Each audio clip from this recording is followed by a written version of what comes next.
Hey guys, what's up? It's Roger here from The Real Breakdown. Pardon my scruff, it's pretty late. I just finished editing the video you're about to watch, and yes, I know it's very long, but I just quickly wanted to say thank you to Marvel Studios for 10 years of amazing movie making.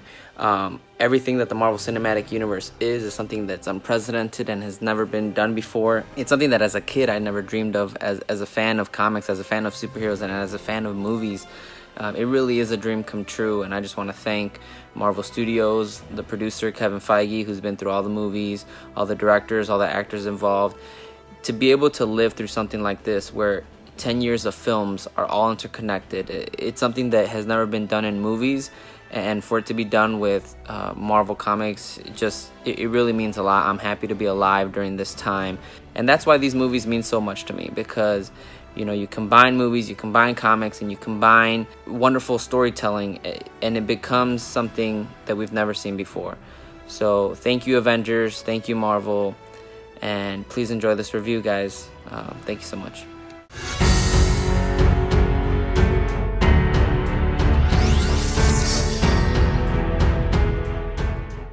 Ladies and gentlemen, welcome to The Real Breakdown. Roger Alvarado here today with my guest, Kate Alvarado, my younger sister. Hello. And we are here to give you guys a spoiler-heavy review on Marvel's Avengers Infinity War. You guys have seen my initial reactions already. You've seen me at the marathon in New York. And here we are now to give you guys a spoiler review. So I just said it twice because you need to know this is spoiler-heavy. This movie is full with spoilers. You don't want to be spoiled for this movie. So if you haven't seen it yet, save this to your watch later list. Make sure that you have seen the movie before you check this out. A lot of people have seen it, obviously. It's broken records, so let's get right into it. First of all, you guys already saw my initial reactions. I need to know, as someone who is not a huge Marvel fan, not super deep into the comic mythology, you have the perspective of someone that is more of an average moviegoer. What are your thoughts?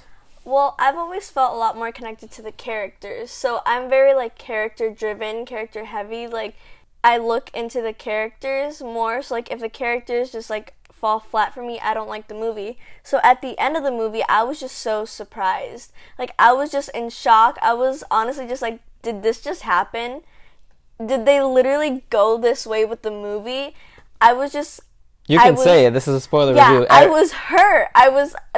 Spider-Man's death scene hurt me, and I can honestly say that I'm not over it. It's still affecting me to my day-to-day life at school. I was just so, in shock. Distraught. You were distraught. Yeah, but at the same time, I really liked it, because that's not what I was expecting. I was like, they're not going to do it. No, right. They're not. They're obviously not. And then when they did it, I was like, oh, yeah, they did. I walked out of it feeling the same way. I was so shocked. I was overwhelmed. In my point of view, I honestly, if I'm honest with you guys, I didn't think that they were going to kill half of the Avengers off. I honestly thought, I didn't even think that Thanos was going to get all the stones in this movie. I thought they were really going to take their time. And the fact that in one movie, he gets the stones, he beats him up, and he destroys half of humanity. I mean, not just humanity, just half of the beings in the universe. I was like, holy crap. And then so when you start seeing people disappear, when you start seeing people fade, I'm like, oh my god, they're going for it. They're going for what they did in the comics. And so walking out of it, I was in shock because I didn't see that coming. I didn't think they were going to go all the way, and they did. But I'm totally happy with it, guys. This is by far my initial reactions walking out. I was numb at first, but which is actually kind of why I took a while to do my review, because I needed to see it a few times. I've already seen it 3 times. I think you've only seen it once, correct? Yeah. Yeah, so I've seen it 3 times already, and I needed to watch it a few times so I can process everything. And I have to say, I love that ending. I really do. So walking out of it, that's how I felt. I know I saw you walking out of it, and you were distraught. You were saying all these things, and I was like, oh my god, this really hit her. Yeah, I think something that really affected that was the way that they did it. They didn't do it that they just dropped dead. They didn't do it that their bodies were there, or that they didn't.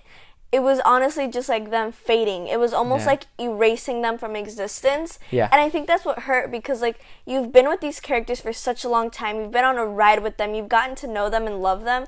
And then Right. it's like they're just taken away. Well, I mean, I agree with that, but at some point I actually kind of have to disagree with that, because they didn't kill the people that we've been with the most. They didn't kill the people that we thought were gonna go. Captain America doesn't die. Yeah. Iron Man doesn't die, which were my biggest worries going into him. Prior to this, she asked me Captain America or Iron Man. I can't make that decision because both of those characters are my favorite characters in the MCU. Spider-Man now in the picture. That's, he's up there, but Tom Holland. But yeah, so they didn't kill the characters that we've been with for a Yeah. long time. I was shocked that Black Panther died. When I see Black Yeah. Panther reaching for Okoye, I'm like, oh my god, Okoye is gonna die, because it just seemed like they were setting that up. And then his hand starts to disappear, and I'm like, what? I was like, excuse me? I was shocked. I'm like, yo, that's your $1 billion cash cow right there. Right? Like, whoa. So they took some chances for sure, and obviously the death of Spider-Man, that was. It's weird to say that out of all the deaths, that was my favorite one, because I know. It brought tears to my eyes. And it's funny because at the marathon, guys, when I was in New York, I'm watching this movie with a ton of Marvel geeks, and like five people away from me, there were these girls that were just bawling their eyes out when people were dying, especially when Tom Holland's Spider-Man died. I mean, this hit people. It really did. So Yeah. for them to do that to such huge characters, and all the Guardians are dead. All the Guardians are dead. That shot of Groot, except Rocket. Except for Rocket, yeah. But that shot of Groot dying, oh my gosh. And That one was one of those that got me. Yeah, I was just gonna say that, like, I think it was more the way that they did it, because it was them fading and it was the people reacting to them. When Groot was leaving and Rocket was there, it just took me back to in Guardians when Groot was ready to like sacrifice himself. Yep. And he says, "We are Groot." Yes, and you see Rocket, yes. like crying. It took me back to that, because I was like, dude, like this is happening. Yeah. And also it also took me back to that moment in Homecoming when Spider-Man was under the rocks, because he says, like, I don't want to die, I'm scared, like, I don't want to go. Yeah. Because he knows what's happening, and he knows that he is just a kid. He was a freshman in Homecoming, I think. But yeah, especially the way that Spider-Man goes out in Tony's arms, and he's just like saying, I don't want to go, I don't want to go. I was like, oh my god, like, I teared up, I have to be honest. I teared up. So going away from, walking out of the movie theater now to some of the things that what did we really like about this movie? I'm going to go first and just say that the execution of this film from beginning to end, I thought was phenomenal. It was super fast paced. It was action packed. There were moments where, you got your dramatic scenes, you got, it slowed down a bit, but not too much. And the suspense was there, the tension, the action. You felt the stakes. You really did feel the stakes. I was wondering, guys, we lose two characters in the first 5 minutes of this movie. We lose Loki, a beloved, anti-hero that has been in the Marvel Cinematic Universe for a long time. And we lose Heimdall, which I love Heimdall. Idris Elba, thank you. He's amazing, but you took him away from us too soon. So Honestly, in the movie theater, because they did that, and I think they did like this little transition to showing them in the galaxy where it was like in space. While they were doing that transition, because obviously I didn't want to disturb like the dialogue or whatever, I actually turned to Roger and I was like, did that just happen in the first 5 minutes? Right. I was like, I didn't even have time to process Loki's death, because Loki is a character that we've seen so many sides of, and we like kind of gotten to know so deep that I was like, and it's just, he's gone. Right. So, and now that I've seen it a few more times, so not only does he choke him out, but you actually hear when his neck snaps. Like, he snaps his neck. Like, after watching it a few more times, you hear him, he's choking him, and then he goes, you hear like a, and he's dead. And I love that they assured us by Thanos saying like no resurrections this time, because that's something to where Loki's died before and Thor has cried over his death before, but this you could tell was different. It was brutal. It was right in front of him. It was final. It was. So just right off the bat, you get into the action, and I just loved how this movie paid an homage to the comics, the comic storylines, but also doing its own thing. Because there were so many things, as someone who's read the Infinity Gauntlet storyline, you know, seeing Thanos get the stones, but then also seeing how they combat Thanos, you know, with Adam Warlock and all that stuff, which, you know, was different in the movie because of, you know, some of the characters not being in the picture. But just seeing some of the similarities between that, I was like, as a fan, I was watching it and I was like, yeah, that makes sense. Oh, okay, they're going to use this character instead of that character. So those kinds of things meant the world to me as a Marvel fan, as someone who has been wanting to see this movie in the theaters, you know, put to screen. It meant a lot to me. So yeah, what do you have to say were some of the things that you really liked? Well, like the things that you were saying, most of them I couldn't really relate to because I've never read the comics, Right. so I can't really put two and two together. But I am going to say something that I really appreciated was that Marvel lightened up the mood sometimes. Like they always have the ability to keep the tension going, but keeping it light at the same time. Right. Like I love how they kept on going with, you know, in Guardians of the Galaxy Volume 2, we had Baby Groot. And then in this movie, we see him as a teenager. And I just love the scenes when they're like, oh, Groot, watch your language. Or they're like, put that down. I don't want to, like, see you with that one more Teenager time. stuff, yeah. And I love how they took that even further, and they took it to once he finally looks up from his electronic device and realizes what's going on and goes like, I need to help out. And that's when he Right. starts to, like, you know. Yeah, I'll have to say that the comedy in this is perfect. I rarely use the word perfect, but the way that they sprinkle these comedic elements at the right time without interfering with the dramatic elements of this movie was amazing. I mean, the whole scene with Star-Lord and Thor I thought was perfect, you know, when Drax says, you know, this is not a dude, you're a dude, this is a man. A muscular man. Yeah, you know, I mean, those kinds of things, that whole little 3-minute, you know, segment of that joke was awesome. Yeah. And it wasn't too long and it wasn't too short, and it really helped the movie move along, but it was also still a very serious and dramatic movie, so I think the comedy was phenomenal. It leveled out. That's what it did. It like Right. it made it so that it wasn't tense all the time and you felt like you could never catch a break, but it also didn't take away from the seriousness and the tension and knowing that like this is serious, you know? Right, yeah. And I mean, another thing that I really, really loved about this movie, and I just, you know, watched it the third time today, and I caught myself just thinking, man, the superhero introductions in this movie are phenomenal. The way that they introduce Tony Stark, you know, when he puts on the suit for the first time, that slow-mo of him walking as he's taking his glasses off, and then you see the nanotechnology, I was like, yes, like okay, so not gonna lie, another side story here. When I've seen this 3 times. The best showing by far was the one in New York, not just because I was in New York, not just because I just watched a marathon of it, but because I was in a room full of diehard Marvel fans that I have to thank for that experience, because that is an experience that I will never forget. We were literally clapping at every single beautiful moment of this film and crying at the sad parts and laughing at the great parts. So that experience alone was great. But going back to what I was saying, those introductions. So you got Iron Man with that awesome slow-mo of the nanotech. You got Captain America when he shows up. The second you see the silhouette, the second you see that shadow, I was just like, oh yes, like I was cheering because that's my boy right there. I was like, yeah, and then he catches it. You know, we've seen that in the trailer, but it was truly, truly phenomenal, and I just love when he comes into the light. Just the way that they set up the shots was awesome. Thor 2, when he shows up with, I mean, not the first time he shows up, but when he shows up with Stormbreaker, his new hammer, which I thought was awesome, and the fact that Groot is part of it, I thought was dope. But when he shows up to Wakanda, oh my god, that shot was fantastic. And then I love how Bruce Banner's like, oh, you guys are screwed now. Those moments were great. And you know, the other superheroes had great intros too, but like I was exhilarated. Like I just wanted to get up and clap every single time I see those scenes. What'd you think? I think that another thing that I really appreciated and I really enjoyed were the small details that Marvel pays. Like the fact that Tony was so prepared for something that they could have no warning of.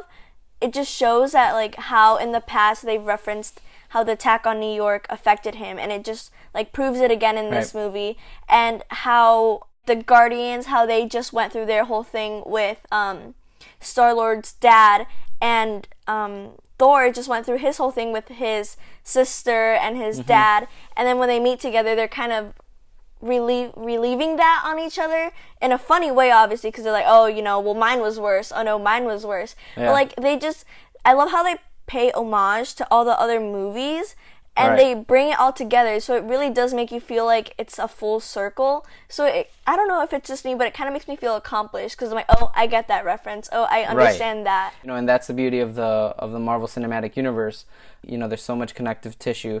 And yeah, I think one of the things that you touched on, which I really enjoyed, was you see in this movie, and Tony Stark says it himself, you know, Thanos has been in my head for the last 6 years, ever since he showed up to New York. And that to me says Tony has been thinking about this moment for a long time, and it's very evident. You know, he says himself, like, this is it. He's prepared. You know, you see in Iron Man 3 all the suits he's building because he's stressed out and all this stuff because of what happened in New York, and he builds like 40 plus suits, right? So then in this film, you know, when he gets the nanotechnology and when he's fighting Thanos and you see all those different tools and weapons he's used, I'm like, man, he's been preparing himself. He's like, well, I might need this. I'm going to create this weapon to fight him this way, and I'm going to do this thing. And I was just like, wow, you can tell that he's put some thought into this. He's thought about fighting Thanos. He's thought about how he's going to take him out. And it's just, they put so much attention to detail in the character and the character development, because we've seen Tony come a long way, and we've seen him go through that PTSD from New York, and it pays dividends here. So I definitely agree with you on that. The other thing that I'm going to say that I really enjoyed was, for a movie that takes place both on Earth and in space, you got a few storylines going on here. And the way that they split it up, that you basically had 3 main storylines, and I really liked how they divided it. You know, they gave us enough time here to get what's going on, and then enough time there, and then enough time over here, and then come back, and then back and forth, because it could have gotten pretty confusing when you got 3 storylines kind of going through and then meeting up, you know, at the end. And I thought they did a great job. I wasn't confused. I haven't heard a complaint of people being confused. So for such a huge story with so many characters, there's so many characters in this, I thought they pulled it off phenomenally. What do you have to say about that? I just have to say that I really liked that they split them all up, because I'm not sure if this is just my opinion or just my train of thought, but I just liked how it showed that even though these are all super powerful, super equipped to win battles like heroes, when they are separated, they are weaker. Like, they are weaker as a whole, because we can see them struggling. We can see them being like, if only we had more of this, if only we had more of this, like, I could do this if only I just had this. And it just shows how the effects of Civil War really have affected all of them, because Bruce Banner, when he comes back, he's like, well, why don't you just call Captain? Like, just call him. Like, what's the problem? Because he doesn't know, he doesn't understand. And Iron Man, he's just like, I can't. We're not speaking. Like, I can't allow myself to. And it's like, that movie itself impacted this movie in such a specific way, because it created a divide, and it made it easier for like them to attack and to split them up and just, you know. Right. So going into the story a bit more, guys. So obviously I love that we started off with where Thor Ragnarok ended. You know, obviously Thanos got to Thor's ship with all the Asgardians on it. And immediately when we start, you know, not only do we lose 2 characters, but when I saw Thor, like, on the ground there when they first introduced Thanos, I'm like, is that him? I'm like, oh my god, he already beat the crap out of Thor. Like, what the hell? I mean, I know he didn't have his hammer, but to see that, I was like, oh wow, okay. And then we see him fight the Hulk, and I'm just like, yo, this is what I've been waiting for. And he strikes the fear into Hulk so much that, like, Hulk doesn't even want to come out. He's like, bro, no, I got my ass beat. Like, I'm not coming out to fight Thanos anytime soon. Yeah, I thought, because I didn't pick up on that at first. I was confused. I was like, Hulk, man, what are you doing? Like, that line that Bruce Banner says, like, I know you like to make an entrance. Well, this is your time. This is your moment. I was like, what are they doing? Like, why is this just to make it suspenseful? Or are they going to use this later? Right. And it wasn't until later that I was talking to Roger that I realized he really did have that effect on him. Like, it really was the fear. Because we've never seen Hulk be scared of something. So I think that once that happened to Hulk, he was just kind of like, I've never experienced this before. What is this? Exactly. He's never experienced that. So, so we see that, and then just the destruction, and you get to see how ruthless Thanos is, which I loved the character of Thanos because, for a long time people have said, they don't have the best villains or anything. In this one, I honestly can say maybe he might not be the best villain, but, we get how ruthless he can be. We get that he's messed up in the head because he says himself, so you call it genocide, I call it mercy. He's willing to wipe out half of the population because he thinks it's what's the best thing that needs to be done. So those kinds of things, we see how villainous and how evil he can be without being, your typical mustache twirling villain. But at the same time, you get to see him with Gamora. And those scenes with Gamora, you get to see not the softer side of Thanos, but you see that he's still a person, and that he still thinks he knows what love is, or thinks he's doing the right thing in raising his daughter. There's different sides to him. So I thought that was really good. And then at the end of that scene, obviously Heimdall, he sends Hulk, to Earth to warn them. And I loved that because that's part of the comics. In the comics, we see that Silver Surfer is the one that, crash lands into Doctor Strange's home and, warns him Thanos is coming. So I loved how they incorporated that. And then we get the explanation of the stones, which I thought was really cool. Even though they've been setting it up, like for people that don't go see all these Marvel movies, I thought it was important that they explain again what the stones are, what they do, what they mean. Did you feel that you needed that explanation again? I do, because I know I had been asking you a lot of questions prior to the movie because I wanted to make sure I had that final understandment. But I still felt that I needed reassurance, or I needed to make sure, because even now I still confuse some of the stones. I mix up the Power Stone and the Space Stone a lot.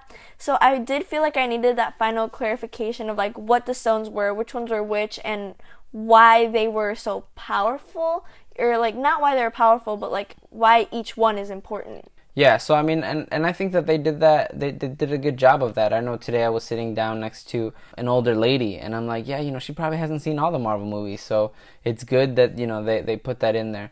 And then we get into the conversation about what they're gonna do next, and I love one of the things that I really liked about this was the interactions between Iron Man and Doctor Strange, because you got two guys that are hard-headed, and you just see them going at it, So it was really cool to see those two kind of interact, and we actually got a lot of both of them together in the movie, and I thought they made such a good duo, because it's oh my god, these guys, what are they gonna do? Because they both think that they know best, and they both strongly believe that what they think is right and what they're going to do is right. So it's interesting to see that, because it could go both ways, and it was it was funny. It was also interesting because they're so different yet they're so similar. So seeing their personalities clash yet kind of blend was really fun. And then obviously we get the moment with the giant ship coming down, and we get Spider-Man. We get Spider-Man. And I thought, we'd seen that in the trailers, and I kind of figured that was going to be his introduction. But I thought it was really cool because we got to see Ned. I was like, yo, Ned is back. And I love that when they made the ship approaching, that whole idea of they hear noises and then they look out and you see people running. I was on the edge of my seat already at that point. I was like, what is it? Is it going to be Thanos himself? The way that they set it up was awesome. And then obviously you get the Black Order, which I thought was cool. The fact that they had the Black Order in this was really cool. And then we get the moment. We get the moment with Spider-Man getting the Iron Spider suit. I was just to see it on, I was like, oh my god, that's so cool. Now he can breathe in space. And then we jump to Guardians. And as I mentioned, the hero entrances, the superhero entrances, when you get introduced to the Guardians, you just hear the music in the background and you're like... You already know. You're like, oh my god, yes, here we go. Guardians. And then you see the ship flying, the new ship. And then you just see the silhouette of Star-Lord. And then they're singing the Rubber Man song. I'm like, oh my god, it was so fun. You just got into that vibe. So yeah, the introduction to the Guardians was really, really cool. And same with Wakanda. When you just hear the music playing in the background, you're like, oh, here we go. Wakanda, baby. Yep. So I'm saying, man, all these introductions that they did were so awesome. They were an event. And that's the thing that I got to say about this movie. This movie's definitely an event. It felt like an event the entire way through. So yeah, there's just so many little Easter eggs, even the blade of Black Dwarf. In the comics it said that his blade can pierce through anything, or it can cut and kill anything. So that's why when he stabs Vision, you know, they say like, well, you're supposed to be able to phase through that. Like, what happened? He can't because of his blade. So those little things, you know, Easter eggs like that, well, I was happy to see those there. Other things that I just really enjoyed about this film, just awesome moments in general. There were so many great moments in this film. When we see Shuri for the first time, and hold on, and she's talking to Bruce Banner, and she's like, "Oh, you guys did this on Vision?" And he's like, "Yeah, we had to do this, and that." And she's like, "Why didn't you just do this, and that?" And Vision's like, "Damn, she told you," you know, because we finally see that Shuri really is the smartest human being on Earth. Which I thought was phenomenal. What do you have to say about Shuri? You can talk now. Sorry. No, I really love Shuri because she's just so she's just so iconic. Like she just represents so she steals many the screen. people. Yeah, she does. She just kind of commands attention when she's there, and it's like she doesn't try to be like, oh, well, I could have done this, I could have done that. She's there to help, and she's there to improve, and she's also there to teach. Like, I feel like she's there to show them, yeah, you can do this, but you know what? This would be better. And you know, we didn't see what happened to Shuri, so I'm interested to see. I think they're going to keep her alive, and she, because of her popularity, I think she might become an integral part of the next film. So I'm excited to see what they do there. I mean, the fact that Peter Dinklage is in this movie, and usually he's the little guy, but this time he's a giant dwarf, which is like crazy. I mean, seeing him there. Oh, also, I almost forgot the biggest thing, Red Skull. They put Red Skull in this. I was like, whoa, you know. I mean, when I saw Red Skull, I was like, holy crap. And I kind of like how they weaved him in there.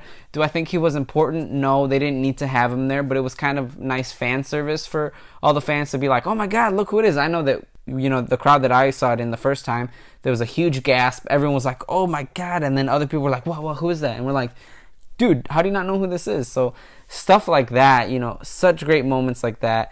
Obviously, another thing that I liked that they threw in there was when Thanos is torturing Nebula, because that is something that is huge from the storylines and is huge about Thanos. Like, he really does prefer Gamora over Nebula, and you know, he tortures Nebula all the time, especially in the Infinity Gauntlet storyline.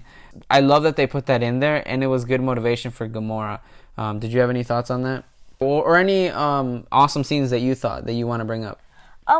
Well, talking about awesome scenes, I like the fact that they didn't make one scene more important than the other. Like, they didn't make it be like Wakanda is more important than like the Guardians of the Galaxy, or like what's happening here on Earth isn't more important than Wakanda. It's all relevant, and it's all important, and it's all like so specific and like needed.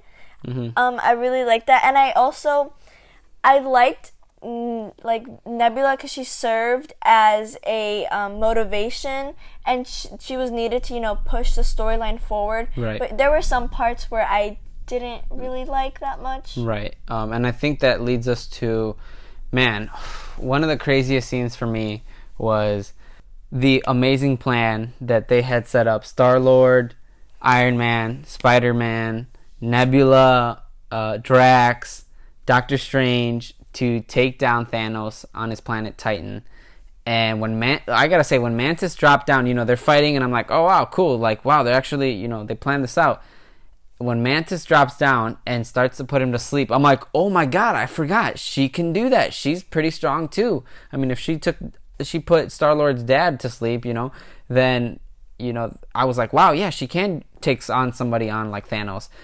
And when they almost have the glove off, and freaking Star-Lord, like, oh my God, I love Star-Lord, but in that moment, I hated him so badly, because I was like, dude, you finally had him pinned down, like, you finally had a chance to win. And I loved that, because in the comics, there's a similar moment where they're like, they're so close to taking the gauntlet off of him, and it just doesn't happen by that much. And then you're just like, it just like puts you on the edge of your seat, and then it throws you back, and you're like, oh my gosh.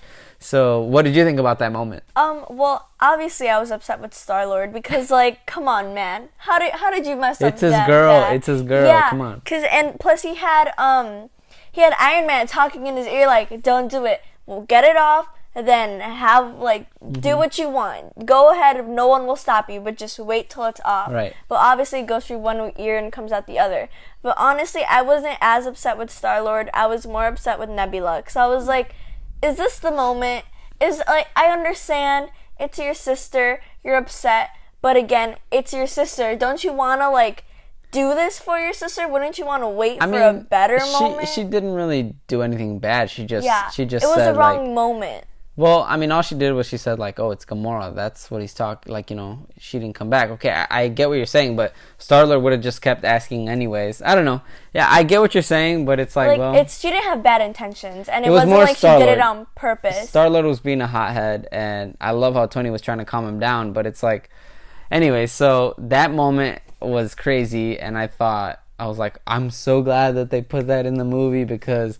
it really just made you think like, oh my God, so close yet so far away. So yeah, and then so going into Thanos and Gamora, I really like that relationship that they had, because I love when he's at the edge of the cliff and the Red Skull is telling him, like, hey, you need to give up what you love, and Gamora's like laughing. She's like, oh my God, I always wanted something like this to happen. The universe has judged you and said like, no, you can't have this because you don't love anything. Ha ha ha. And I was like, oh my gosh, like that's something that I would totally think. I'm like, well, what does he love? He's a cruel person, like he doesn't, but in his mind, he has a love for Gamora as a daughter, and just the scenes with her when she's a little girl. That little girl was so cute, by the way. So those things, those moments, those scenes, even though they were like there was no action, it was kind of where like, you had a dip of as far as intensity. I think those were needed. It provided levity, like you said.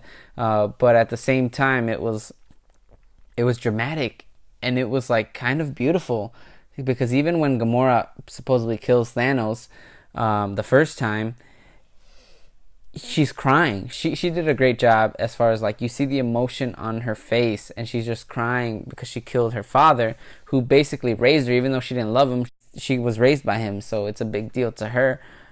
So those moments I thought were really, really good. What did you feel about that? Did you think that those moments were necessary, or did you feel that you're like, let's go back to the action? I did think they were necessary, because like you said, when she kills Thanos the first time and she's crying, like, it made me realize that, like, yeah, he did mean something to her, even if it wasn't love, even if it wasn't like, oh, he's a father figure and he's a good one. He meant something to her. He was one of the only people there for her, because she really had no one else. I mean, her relationship with Nebula wasn't good all the time, as we've seen from other movies. Well, he put him to fight all the time. Well, yeah, exactly. He would make him battle, yeah. But I knew that he was going to throw Gamora off the cliff. Like, I knew it. Because that's just something he would do. But I honestly thought that it wasn't going to work. I thought that he was going to push her off the cliff and think, oh, because I think I love her, it'll work. But that the stone would, like, judge him, or the universe would judge him and be like, that's not love. Yeah. But no, I mean, that's where you tell that he does love her. But to us, it's kind of like, that's a weird way to show your love, But another thing that I really, really liked was the scene where Doctor Strange was using the time stone to take a look at the different futures. Man, 14,608 futures, I think it was. I don't know. No, I was watching today, and out of all of them, only one was an outcome where they win. Wow, with that scene, he's like, I thought that was like so cool. And then the fact that that led to the events ahead, I really like that they used that, because it kind of, like I said, connects a little bit to the comics, where in the comics, Adam Warlock, he kind of already knows what's going to happen, or he predicts what's going to happen, but doesn't really tell anyone about it. So that's kind of where I think Doctor Strange played a little bit of that role. What do you think about that? I agree. I really like that, because I just liked how he knew what was going to happen and what needed to happen. I feel like that added to his character too. Yeah. Like, he is the type of person who would do that. Yeah. All right, so if I had to ask you, out of all the characters in this movie, which character do you think shined the most in Avengers Infinity War? I feel like that's between Doctor Strange, Iron Man, and Thor. Those are the three that stick out to me. That when I'm like, who did the most in this movie? Those are the three that stick out to me. For me, it would be too easy for me to say Iron Man, But no, the person that to me, the character that to me stuck out the most was Thor. To me, Thor in this movie, slowly Thor has been becoming more and more of a badass. And to see him just show up in Wakanda, start kicking ass, and then that amazing, amazing scene where he jumps up, gets all the lightning, and then slams Stormbreaker down. Oh my gosh, I was like, I literally hopped off my chair when I saw that in the theater the first time during the marathon. I was like, yeah, even my buddy David next to me, he was like, damn, okay, you know. I think they really gave Thor in this movie a lot of dimension. He was funny, he was serious, you know, they talked about his family. He was depressed, honestly. Right, and then he gets the hammer, he was great in the action. And then at the end, throwing that freaking hammer and axe, you know, at Thanos, and then cutting through even when he has all the gems, and then getting him right in the chest, which Thanos is right. He should have gone for the head because then he wouldn't have been able to squeeze his hand. And that's another thing that I thought was great. I don't recall in the comics if in the comics he has to squeeze his hand in order to activate the gauntlet. But the fact that they made that a thing, I thought that was awesome because it became a point of when you're fighting Thanos, don't let him squeeze his hand. So Doctor Strange sends the cape, you know, and not making sure he doesn't squeeze it, and then or close his fist. And then Spider-Man pulls his web so that, you know, he can't really do it. And then Tony Stark, you know, sending that thing that won't let him. You know, I thought that was a really cool way to kind of stop Thanos and be like, all right, that's the only way we can take him out. Do you have anything to say about Thor? I think what allowed Thor to like be able to shine more is that he even said it. He was like, when he was holding open doors to let the star like come alive and shine through, he said, if I die, I have nothing to live for anymore. He's like, I don't have my dad. I don't have my mom. I don't have my brother. He's like, if I die, oh well. Right. Like he was like, if I die, it'll be for a good cause. And that kind of allowed him to be like, not that he was careless or reckless, but he was just like, you know what? I'm going to do it. If it works, it works. If it doesn't, oh well. Yeah, and one of my favorite lines of it, I mean, he has so many great lines, but I love when the dwarf that's helping him make Stormbreaker tells him, like, you know, trying to hold the gate open is suicide. And he's like, so is facing Thanos without that hammer. So fuck it, you know, like. So I thought there were so many good lines from so many characters here. But no movie is perfect. So I have to ask, what are some negatives that you thought? It seemed like you already talked about a few. What are some of the negatives that you would say, or things that you think could have been better in the movie? Well, honestly, my only negatives are, I feel like some things in the movie were only put in there to make the movie progress. Like, I feel like they could have made other things happen. Honestly, it might just be me because I really don't want Spider-Man and everyone else to die. So I'm just really looking at like other things like, well, if this wouldn't have happened, you know, because like one of my biggest things was, why did Doctor Strange give the time stone away? If he could see all those different futures, all those different realities, like, I just feel like if he would have kept the stone, and when he had like Iron Man in his like clutches or whatever, he could have used a time stone to save Iron Man, and using that time stone could have given Scarlet Witch enough time to destroy the Mind Stone.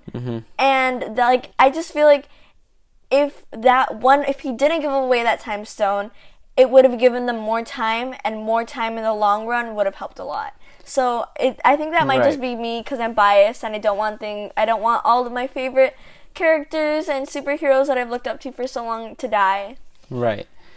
It's really hard to find a negative because I just had such a good time with this movie. Obviously, you know, I was in the hype, you know, being in New York, doing a marathon, being with so many awesome people. Oh, and the end credit scenes, we haven't talked about that. So the end credit scene, obviously, you know, oh my God, to see Nick Fury fade away, I was like, no.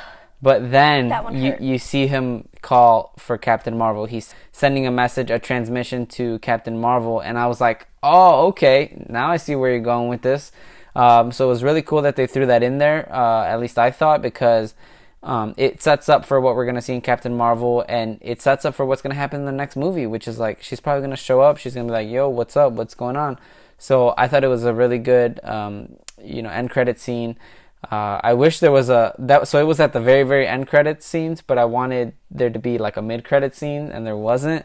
Oh my god, in that end credit sequence, like the movie ends And and then you're it, literally you're literally you know, usually with Marvel movies you get the end credit sequence and it's really cool, but in this one it's like nope, black screen with a very serious looking font, a very formal font, and almost it's like it's a funeral. almost like it's a funeral. And I was like, oh my god, even the freaking credits hit me and I was like, wow.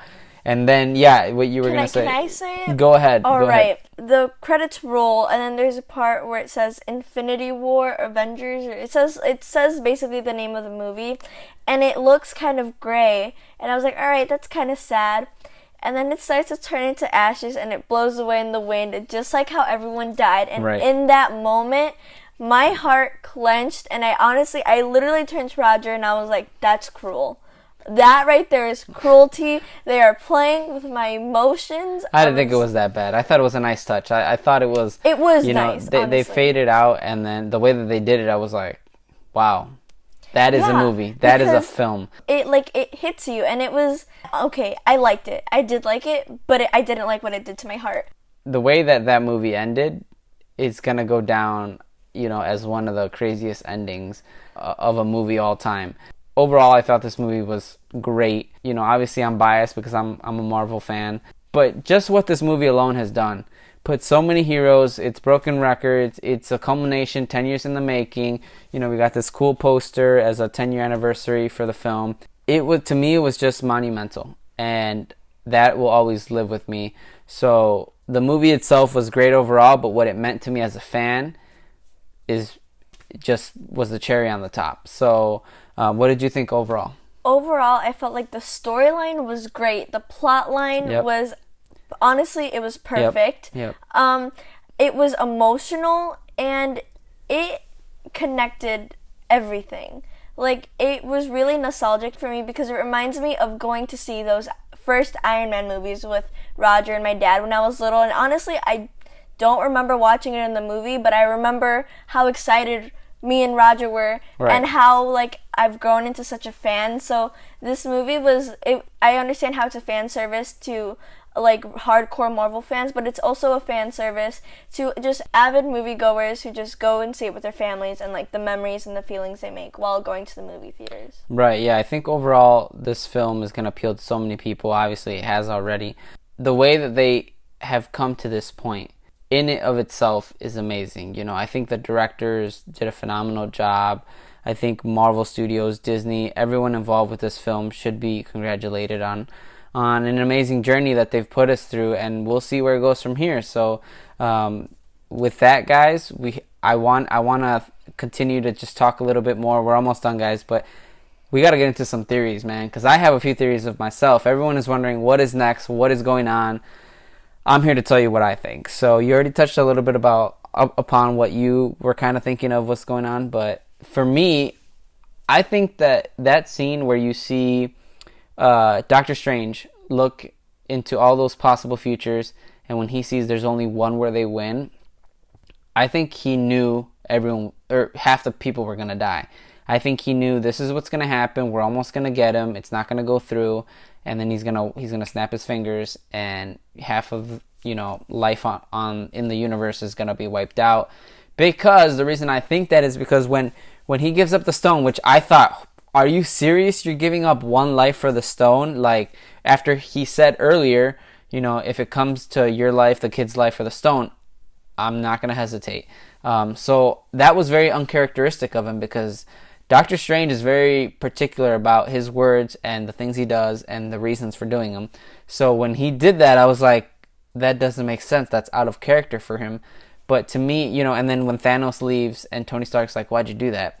And also, Tony Stark doesn't even put up much of a fight when he says, I'll give up the stone. I thought Tony Stark would be like, no, don't do it. Why? Don't let me live just for that, So I kind of feel like it was part of the plan. I think that Doctor Strange saw that the only way that they could win is if he gave him the stone, if he made Thanos think that he's won, because in the comics, once again, that's kind of what they do. They let him win. It's kind of like the idea of we will lose the battle to win the war idea. So that's kind of what I think. And then even when Doctor Strange dies and he's fading away, which I thought was crazy, because I'm like, I'm like, oh yeah, he's playing the Adam Warlock role, right? Where like he knows what's going on, but as long as he stays alive, because you know he's the one that has the plan, we're good. When I see him die, I'm like, what the hell? Then who the hell is going to, you know, put this up? But my theory is that he told Iron Man his plan, or he told Iron Man the vision that he saw, and he said, look, the only way we get out of this, he's like, half of us are going to have to die. I'm going to have to die. I'm going to have to give him the stone. But you need to live, Tony Stark, because you are the one that is going to know how to bring us back. So I think that that's why he said, you need to spare his life. Like, you need to guarantee me that he will not die, and I will give you the stone. Because I think Tony Stark is the one that's going to help in the next movie to bring it back. Because like I said, when Doctor Strange dies, he says, this was the only way, you know, this was the only way. And he fades and dies. And I'm like, okay, that's my theory. I think that Doctor Strange knew this was going to happen. He probably maybe only told Iron Man, probably didn't tell Star-Lord because he was going to freak out again. And so that's what we can expect. I don't know how Tony Stark is going to get off of Titan. I mean, he's by himself. Most of his suit was destroyed.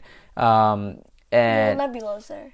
Right, Nebula's there, but I don't know. And you know what? Nebula plays a huge role in the comics, so I'm interested to see what the people that remain are going to do, because I was very interested into seeing who were the people that died. Scarlet Witch died, who was one of the strongest. Right, I know it was emotional. She was one of the strongest. Vision is dead, and he was another very powerful one. I mean, I'm not saying that the people are left aren't powerful, but, and maybe that's the thing. Maybe the key is that you don't need power to defeat Thanos. And that's something that's been a recurring theme in the comic books, is that Thanos has power, he's strong, but by far his strongest attribute is his knowledge and his strategic ability. So the only way to beat Thanos really is through strategy, and I think that's what they did here. So yes, we're all sad now because a lot of the people died, but I think that's what had to happen in order for them to win. And because of all this that I wasn't expecting, I don't really know exactly how they're going to do it, but I think that's the plan. And I think that by them calling Captain Marvel, she's going to come in and provide a bit of that power, a bit of that strength, a bit of that galactic strength that they need, because we lost a lot of powerful people. Even Doctor Strange, he is, you know, the Sorcerer Supreme. And obviously Adam Warlock, he got teased at the end of Guardians of the Galaxy 2. So I'm interested to see if he's going to come in. Is he going to play that role that he does in the comics? So I know you kind of don't know a lot about the comics, but just based on what you've seen and what you've heard, is that what you do? Agree? Do you think that's kind of what's going to happen? Well, after I talked to you about it, we talked about it earlier. I did agree with you. I could see how that could work and play out. And I'm interested to see how they will work together, the people on Earth and the people on space. And I wonder, maybe it's just me and my Tom Holland loving heart, but I wonder if like Spider-Man will motivate Tony, because I know he's not the kind to be like, Right. I'm a father figure, but we've seen how he has become that father figure. So yeah, that's my theory. That's her take on the theory, but I want to know what you guys think. Please leave your comments below on what your theories are. Let's see what happens. I mean, where do we go from here? And we know that a lot of the actors' contracts end after the next Infinity War. My favorite characters still are alive, but who knows for how long that's going to be. Not all of mine. Yeah, I know. Guys, please, if you like this video, give it a thumbs up. Also hit that subscribe button below if you want to see more stuff from us. Finally, guys, that is it. That is the real breakdown, spoiler review for Avengers Infinity War. I can't believe I'm saying that. It's crazy. It's been a long time coming. It was everything that I hoped it would be. It actually surpassed my expectations. It's going to go down as one of my favorite movies of all time. That's the real breakdown, and we'll see you guys soon.